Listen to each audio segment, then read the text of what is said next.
democracynow.org, The War and Peace Report. I'm Amy Goodman.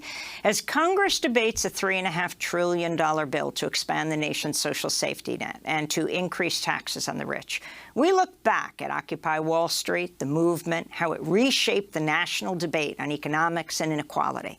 Yes, it was 10 years ago today, September 17, 2011, when Occupy began. Democracy Now! Was one of the only national outlets to report on the first day of the action. Our producer, Sam Alcoff, filed this report.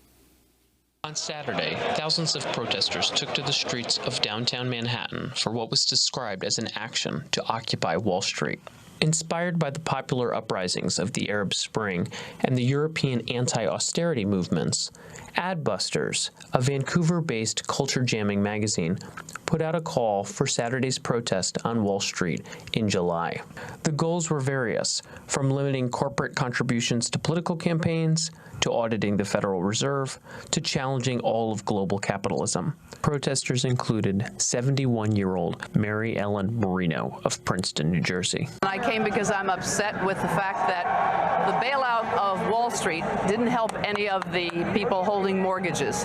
All the money went to Wall Street, and none of it went to Main Street. And now we've just learned that Geithner was actually asked to split up the Citibank, and he didn't do it, and Obama didn't do anything about it.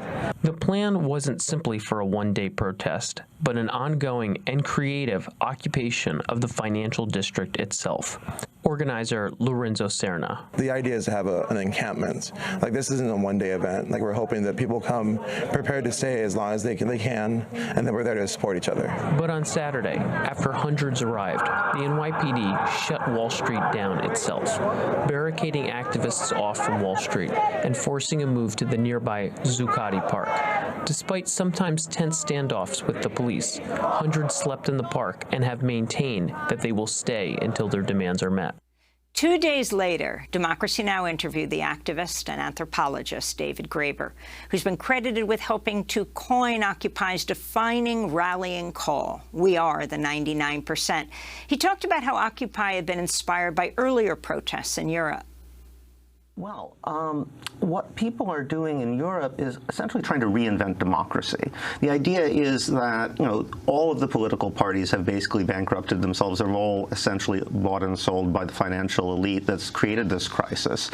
There's no possibility of their actually coming up with a solution, and essentially, you have to start over. People have to go into their public squares, meet each other, start talking to each other, and start brainstorming of ideas. I mean, essentially, the idea is the system is not going to save us. We're going to have to save ourselves. So we're going to try to get as many people as possible to camp in some public place and start rebuilding society as we'd like to see it. How many people turned out? Well, at first we were a little worried at Bowling Green, but more and more people kept showing up. So I ended up helping to facilitate a meeting which was at least 2,000 people. It was mostly young people, and most of them were people who'd gone through the educational system, who were deeply in debt, and who found it completely impossible to get jobs. I mean, these people have really feel very strongly that they did the right thing. They did exactly what they were supposed to. The system has completely failed them, and they're not going to be saved by the people in charge. You're just going to if there's going to be any kind of society worth living in, we're going to have to create it ourselves. That's David Graeber speaking on Democracy Now! September 19, 2011, 2 days after the start of Occupy Wall Street encampment. David died last year in Venice, Italy, at the age of 59. Protesters would go on to sleep in Zuccotti Park for nearly 2 months before the New York police raided the encampment. The Occupy movement spread across the nation and the globe, and the impact of Occupy is still being felt in countless ways. We spend the rest of the hour hosting a roundtable looking at the legacy of Occupy. Joining us from Philadelphia is Nalini Stamp, the Director of Strategy and Partnership at the Working Families Party. 10 years ago, she was part of outreach, labor, and facilitation working groups during Occupy Wall Street. She later helped start the Dream Defenders. In Durham, North Carolina, we're joined by Jillian Johnson. 10 years ago, she was a key organizer in Occupy Durham. Today, she serves on the Durham City Council and is Durham's mayor pro tem. And in Asheville, North Carolina, we are joined by writer and filmmaker Astra Taylor, who was involved in Occupy Wall Street and co-edited the Occupy Gazette, which featured reports from Occupies around the world. She's also an organizer with the Debt Collective, an organization with its roots in the Occupy Wall Street movement. She's just co-authored a piece in New York Magazine headlined Occupy Wall Street Changed Everything. 10 years later, the legacy of Zuccotti Park has never been clearer. So, Astra, let's begin with you.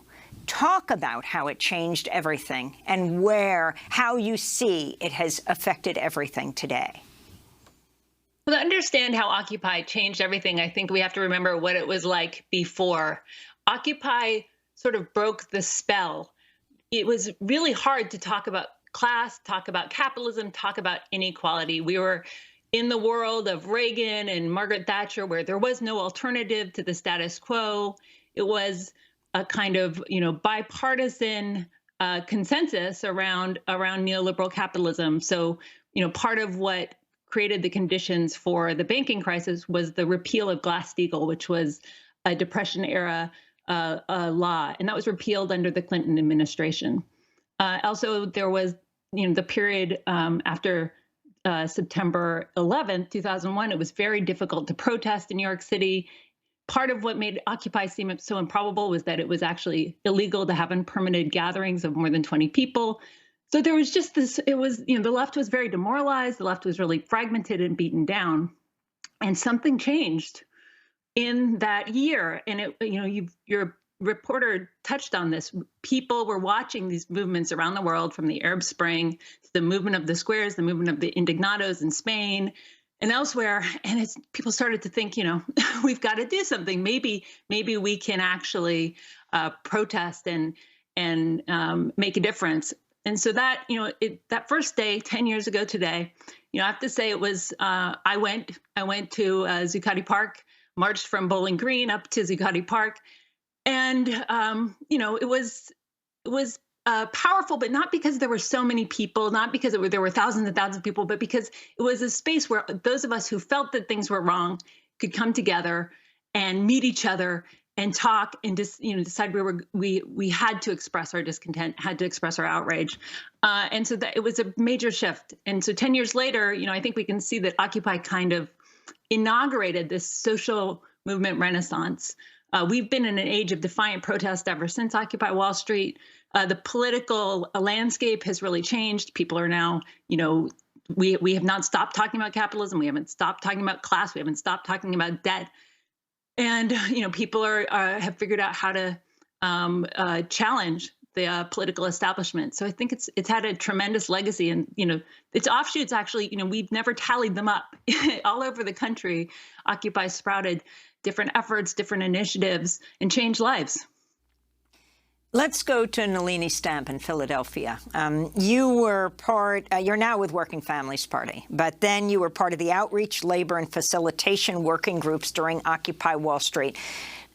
Much of the power was the community that was created there. Can you talk about the decision-making and why you even chose to go to Occupy Wall Street and how it has shaped you and this country today? Yeah, even before Occupy, I was a part of the Working Families Party, but knew the limits of electoral process and work.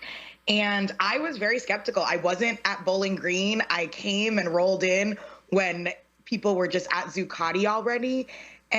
But what motivated me was something different. There was something different about saying, we're going to stay here and we are going to collectively work together to build another world because we believe another world is possible. So what really, I say this every time I say what really, really hooked me was the General Assembly that evening, where people could, as Astra said, tell their stories. And it was the first time I said I was a high school dropout.